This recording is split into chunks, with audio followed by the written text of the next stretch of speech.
Halo kedan-kedan aku semua. Jika kalian mendengar suara ini,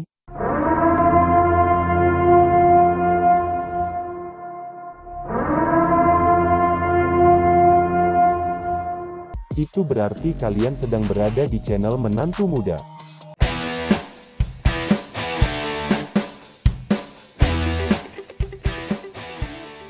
Di kesempatan kali ini saya telah merangkum sebuah film yang berjudul Rempek, yang dirilis pada tahun 2018 dan dibintangi oleh abang sepupu saya Dwayne Johnson. Dan saya mengingatkan kalau ini adalah konten full spoiler. Tapi sebelum kita lanjut, alangkah indahnya jika kalian padamkan subscribe-nya. Dan jika sudah, yuk langsung aja kita ke ceritanya kedanku. Film diawali di sebuah pesawat luar angkasa yang sedang mengalami masalah, bahkan salah satu awak pesawat itu mati mengenaskan. Ternyata penyebab dari masalah itu adalah ulah dari seekor tikus. Yang dimana tikus ini sedang dalam pengujian oleh beberapa ilmuwan, namun sial bagi para ilmuwan tersebut karena tikus mereka berkembang menjadi sangat kuat, bahkan terlihat seperti monster. Salah seorang ilmuwan yang selamat berusaha memberitahu kepada pemilik perusahaan yang bernama Claire bahwa eksperimen mereka telah gagal, dan dia pun meminta kepada Claire agar membukakan pintu supaya dia dapat selamat dari kejadian tersebut. Tapi Claire sangat licik, dia setuju membuka pintu dengan satu syarat. Dia meminta untuk membawa sampel virus yang sedang diuji. Jika Anda membawa sampel itu, saya akan membukakan pintu untuk Anda. Kemudian dia mengambil 3 kotak virus itu dan pintu pun terbuka. Kemudian pesawat mereka meledak, akan tetapi ilmuwan itu terdorong ke atmosfer bumi dan membawa 3 kotak virus bersamanya. Kemudian scene berpindah kepada Davis, dia adalah mantan tentara militer. Sekarang dia bertugas untuk merawat para gorila. Dan terlihat ada gorila albino dan gorila itu terlihat cukup cerdas. Davis dan gorila albino ternyata sangat dekat, bahkan dia mengerti apa yang dikatakan Davis. Lalu kita diperlihatkan kembali kepada pesawat luar angkasa yang telah jatuh ke bumi. Kemudian virus yang dibawa ilmuwan itu terjatuh di 3 tempat berbeda. Satu jatuh ke kandang gorila albino, yang kedua jatuh di sungai, dan yang terakhir jatuh ke hutan. Kemudian gorila albino terkena semburan virus tersebut. Keesokan harinya Davis datang dan terlihat gorila albino telah membunuh gorila lainnya. Secara mendadak tubuh gorila albino menjadi lebih besar dari sebelumnya. Dan Davis berkata pasti ada yang salah.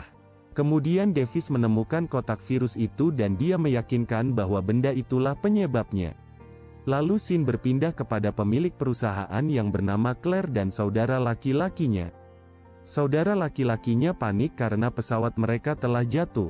Namun Claire dengan santai berkata virus tersebut mungkin telah tersebar di seluruh hutan.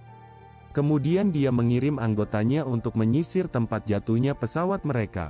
Kemudian scene berpindah kepada seorang ilmuwan wanita yang melihat berita, kemudian dia bertemu dengan Davis, lalu dia memberitahu kepada Davis bahwa DNA gorila albino ini telah berubah dengan sangat cepat yang disebabkan oleh sebuah virus yang menyebar di tubuhnya. Tapi Davis tidak percaya kepadanya. Kemudian dokter menjelaskan kalau virus ini dirancang untuk memperkuat otot, otak, bahkan fisik dengan signifikan. Dan tiba-tiba gorila albino itu mulai berontak hingga membuat kekacauan di jalanan, namun berhasil ditenangkan oleh pihak keamanan dengan menembakkan obat bius hingga membuatnya pingsan. Di sisi lain, petugas yang dikirim Claire telah sampai untuk mencari hewan yang menghirup virus tersebut. Claire dan kakaknya dapat melihat semuanya dengan jelas dari kantor mereka. Mereka mengetahui bahwa serigala menghirup virus. Sekarang dia telah tumbuh lebih besar. Karena jejak kaki serigala itu sangat besar. Kemudian pasukan yang dikirim Claire mulai diserang oleh serigala yang tubuhnya di luar akal sehat manusia. Serigala itu membantai seluruh pasukan Claire, bahkan dia dapat melompat dari sebuah tebing dan menjatuhkan helikopter mereka. Kemudian scene berpindah kepada Davis dan ilmuwan wanita yang telah ditangkap oleh pihak keamanan, bahkan mereka juga membawa gorila itu.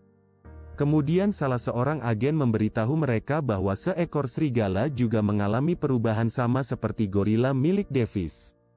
Dan dia juga berkata kepada dokter wanita itu yang bertanggung jawab atas semua ini adalah perusahaan tempat Anda dulu bekerja. Kemudian saudara Claire berkata kepada Claire bahwa pihak militer telah membawa hewan-hewan yang terinfeksi oleh virus itu. Mendengar hal itu Claire bergerak menuju atap gedung. Kemudian dia menunjukkan sebuah teknologi radiasi kepada saudaranya dan berkata, alat itu akan memancarkan radiasi yang akan menarik hewan-hewan terinfeksi virus. Kemudian dia menyalakan alat itu dan benar saja satu persatu hewan itu mulai bergerak seperti mendapat sebuah panggilan. Dan ternyata seekor buaya juga terpapar virus itu dan dia mulai bergerak menuju radiasi yang diaktifkan Claire. Dan gorila itu pun mulai berontak karena radiasi yang dikirim Claire. Gorila itu pun membunuh beberapa agen di pesawat itu dan tersisa 3 orang. Kemudian Davis dan dokter wanita menyelamatkan seorang agen dengan menggunakan parasut dan mereka pun berhasil selamat. Namun gorila albino juga selamat dan langsung berlari menuju radiasi yang memanggilnya. Dokter wanita itu pun mulai mengerti dan berkata kepada Davis bahwa gorilanya mendapat sebuah panggilan akibat teknologi radiasi yang telah diaktifkan. Kemudian Davis marah kepada wanita itu karena dia dan perusahaannya lah penyebab ini semua. Namun wanita itu membantah dan berkata kalau Claire lah yang bertanggung jawab untuk semua ini dan dia juga berkata tidak perlu khawatir karena saya telah menemukan vaksin untuk virus ini.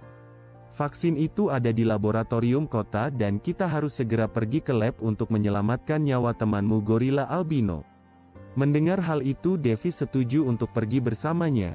Di sisi lain, pihak keamanan mendatangi kantor Clary. Mereka meragukan Claire karena eksperimen yang dia lakukan ilegal. Seluruh lab diperiksa secara menyeluruh, tetapi militer tidak menemukan apapun di sana. Claire dan kakaknya mencoba kabur dari sana. Mereka telah mengemasi barang-barang mereka untuk melarikan diri. Kemudian agen yang diselamatkan Davis mengajak mereka pergi ke markas militer dan mereka menunjukkan rekaman video serigala itu. Kemudian dokter itu ingin pergi ke menara radiasi namun pihak militer tidak mengizinkannya dan mereka malah ditangkap.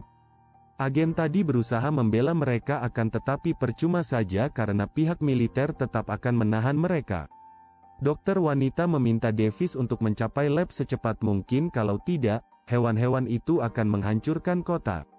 Davis mencuri helikopter tentara setelah melumpuhkan beberapa anggota militer sebelum mereka pergi. Mereka berdua berterima kasih pada agen itu lalu pergi.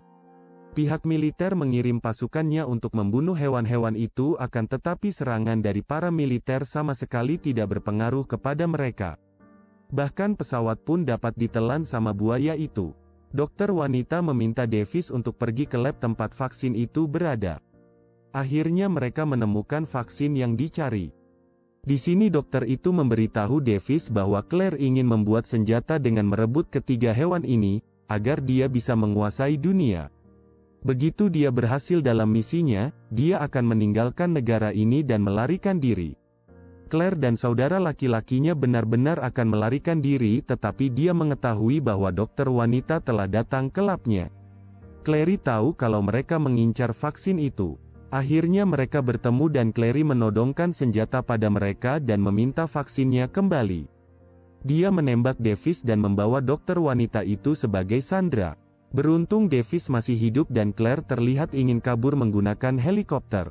Akan tetapi gorila itu berhasil sampai ke atap gedung dan berusaha menghancurkan menara radiasi itu. Kemudian Davis datang dan menyelamatkan dokter wanita itu. Saudara Claire lari ketakutan karena melihat gorila yang sangat besar. Davis dan dokter menyusun rencana yang dimana vaksin yang mereka dapat akan dimasukkan ke dalam tas Claire dan mereka akan memancing gorila itu agar memakan Claire. Dan benar saja rencana mereka berhasil dan gorila pun memakan Claire.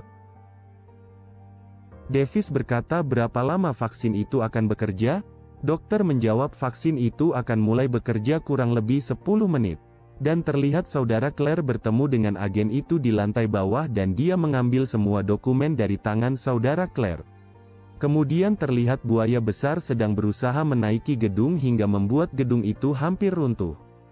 Davis dan dokter berusaha menyelamatkan diri dengan cara menaiki helikopter. Dan pada saat ketiga hewan itu mencapai menara, seketika gedung itu pun runtuh. Kemudian Davis berusaha berkomunikasi dengan gorilanya dan gorila itu pun merespon. Ternyata vaksin yang diberi dokter itu bekerja dengan baik. Davis merasa senang akan tetapi masih ada hal yang harus mereka urus.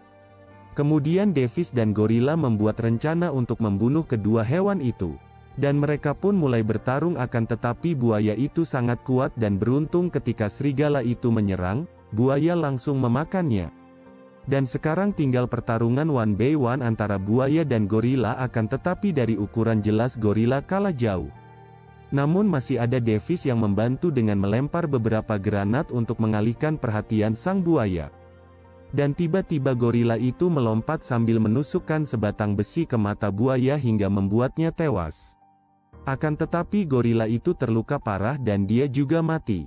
Hal tersebut membuat hati Davis seperti teriris-iris ibarat ditinggal pas lagi sayang-sayangnya. Karena sahabatnya yang paling dia cintai, sudah tidak ada lagi di dunia ini. Davis berkata gorilanya mati untuk menyelamatkan nyawa umat manusia. Kemudian dokter wanita dan agen tadi datang menghampiri Davis. Davis memperhatikan bahwa tangan gorila seperti bergerak. Kemudian Davis berkata, "Apa kamu pura-pura mati? Kamu sengaja kan melakukannya untuk mengerjai saya?" Mendengar hal itu, gorila itu langsung membuka matanya dan lihat jarinya kedanku. Kemudian gorila itu menggunakan bahasa isyarat yang artinya, "Ternyata kamu sedih juga kalau aku mati." Dan Davis berkata tidak. Dan film pun berakhir.